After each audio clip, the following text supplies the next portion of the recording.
exactly what I imagine the River Styx looking like. Zombies look like them that I watched in the last decade. Seagulls annoying the fuck out of me, screaming at me as if it's my fault. Session guilt kicks in. Oh man, fucking session guilt.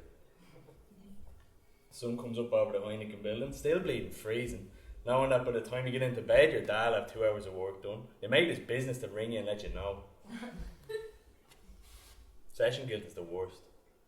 Usually kicks in around 6, or in the summertime before, when the sun decides to come up like the smug little dope that he is.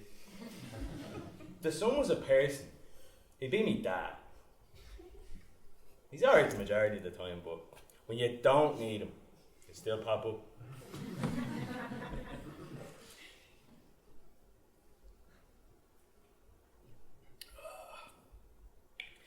Life ain't perfect. Life is actually very far away from perfect. In fact, life is so far away from perfect. Life is so far away from perfect that the words life and perfect should never be used in the same sentence. Even if the sentence is life ain't perfect. If I was fine and dandy now, I'd be able to take a chainsaw to the front porch of my mother's house, aka the box room, and just plop it in the middle of a field. Then I'd have somewhere to call me own. No more to be getting woken up at 7 a.m. by Henry the fucking Hoover. Or worse again, Ireland AM. How do people watch that? I'd be able to smoke rollies in my own bedroom in peace without having to deal with the grief of, oh, the smell will stick to your bed sheets. I like the smell, man. I like that feeling of being surrounded by cheap tobacco. Sometimes I wrap me duvet around me myself, turn into a big fat rollie. Me mother, bless her, she used to make the most unreal bowl of soup. I'm telling you now, unlike anything you've ever tasted. No, I never knew what was in it. It was just orange. Orange soup. It could cure any hangover. It could cure any illness, actually. Ironic, that. She never ever tell you she was going to make it as well. You just come in one day and there'd be a pot of it there. You know? Be like a solar eclipse then. Once it's gone for another Jesus knows how long. Jesus knows how long I had this yoke as well. 15 or 20 years. Oh, Mario. Just as reliable as a bowl of soup.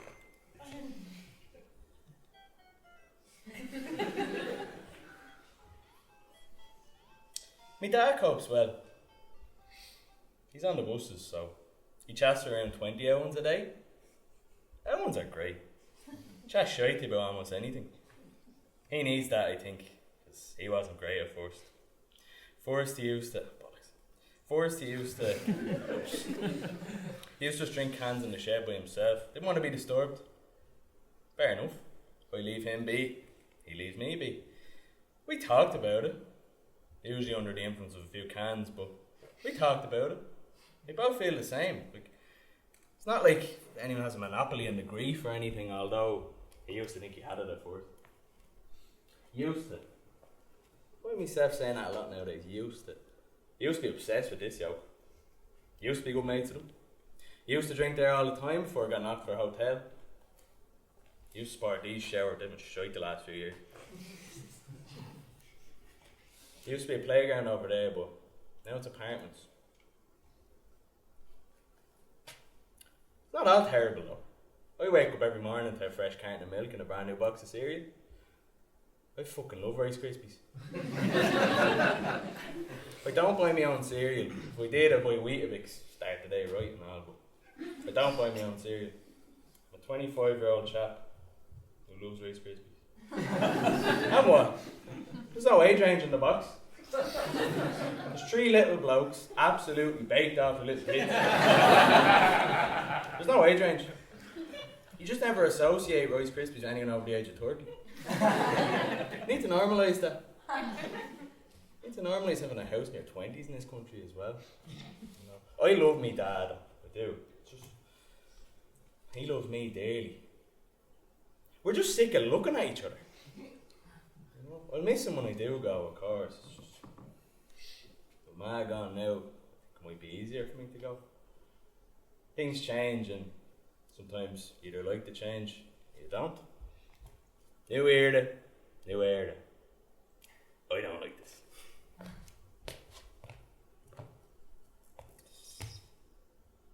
only in the door and still a bit wired. But the Smock that they had the cop by now, but we didn't. They opted for a more luxurious stimulant from the tropics of South America, so not even tired, I'm just sick of it. I was over in my mate Butsy's gaff there before my journey down the River Styx. Butsy's no demon though, he's just a bit shit with things. Things meaning everything. You got the flat of his dad, who owns an apartment block on the north side of the Keys there. Butsy's posh, but he pretends that he's not. Because like, if you were to say it from the south side, people just assume you're up your own hole. You know, private school, weird British accent, all that. The north side has posh places too though. Poor Marnock, you seen the gas out that way? Holt is a bleeding haven for lobster rolls. Woodsy's from Castleknock, so he just about gets away with it because he's somewhat in the vicinity of Blanche. Look, at the end of the day, you don't work, your dad gives you an apartment, you could at least clean it up a little bit, you're a bit posh. I had to leave because he fell asleep and his mom was there. Her name's Kate, lovely girl, it's just, she's got that accent. You know what I mean? She doesn't say walk, she says walk. I broke my joke for Wookiees. Wookiees, like Chewbacca.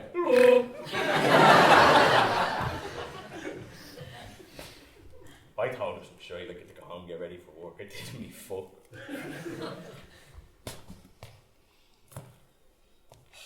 I'm looking flat at working, don't they? Hopped on the 7A straight back to the gaff there. Looked at the bus driver, go, you know me outlet, don't you? Go on ahead, son. Tell him I was asking for him. I was surprised at how busy that first bus in the morning is. Weird mix of people. Gym heads, always. Work heads going to work. Work heads coming from work. Then you got me. Reeking of tobacco and shy Czech lager. When I was drinking today, I don't know how you're meant to pronounce it. It's like 4 Z's in the name. Just like snores. You know, despite the wide varieties of contraband available to young fella in Dublin these days, I still love a can. Can't beat a can. Can is just a dirty cup of tea. They do the same thing, and you can get to the bottom of all of life's problems. The bottom of both of them. My ma used to say, I smell of piss. It's not wrong. Definitely taking piss to smell like some of the straight I've drank. Ooh, jeez. Slange it. Like that, for example.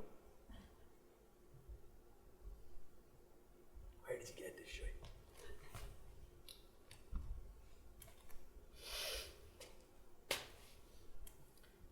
Visiting her in the hospital was always an occasion.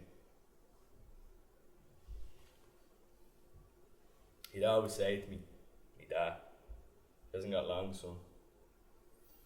Son. The only time you ever hear the word son is after commiseration. That's not good enough, son. Maybe she's not the one for you, son, for her dad, look. Son.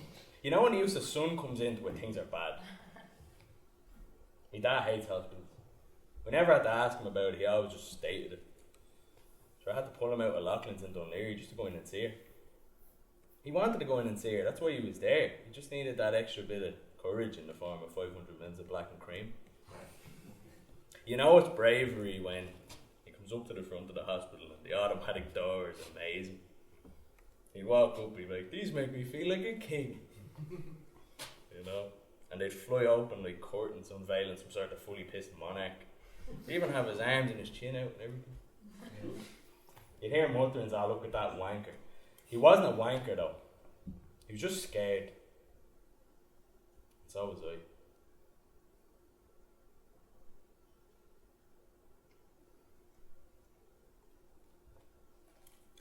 When she came home, things were easier and harder.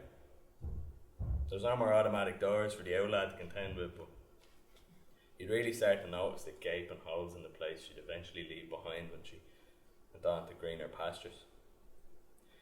Towards the end, she'd knit all day, watching Loose Women or some other daytime guff. I'd say she must use wool from every sheep in Ireland. There's no blankets to cover all the zombies on the sticks. You know, field across the way. What field? It's just a farm now for unaffordable monstrosities, so there's no such thing as a quiet day around these parts anymore.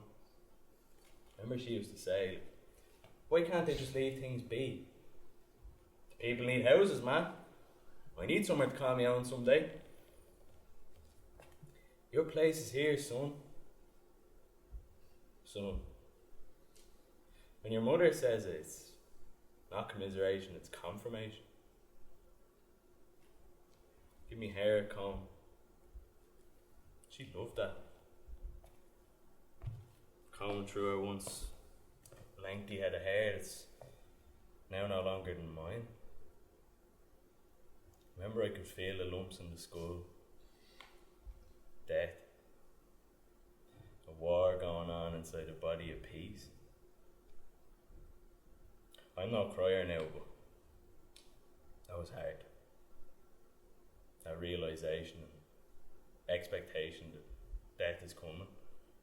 Because when they're gone, they're gone. Knowing that it's near, but not quite there yet, man. Do you know what it's like? It's like you're on the dark going into Conley. You look out the window, Bouters town is looking gorgeous. That strand going on for yards upon yards like some sort of heaven. And the train moves off. You know where you're going. Going into the hustle and bustle and the busy of the big city. Just another face in that looking down crowd. White noise.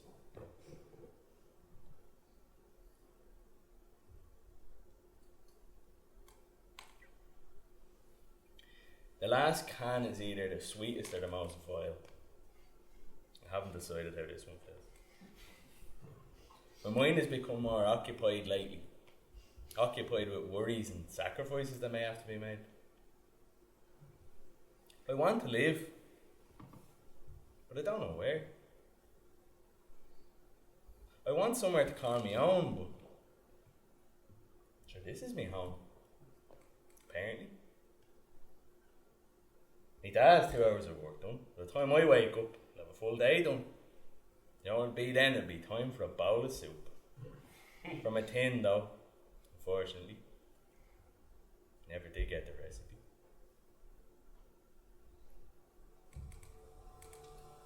I'd much rather get off Booterstown. New Éire,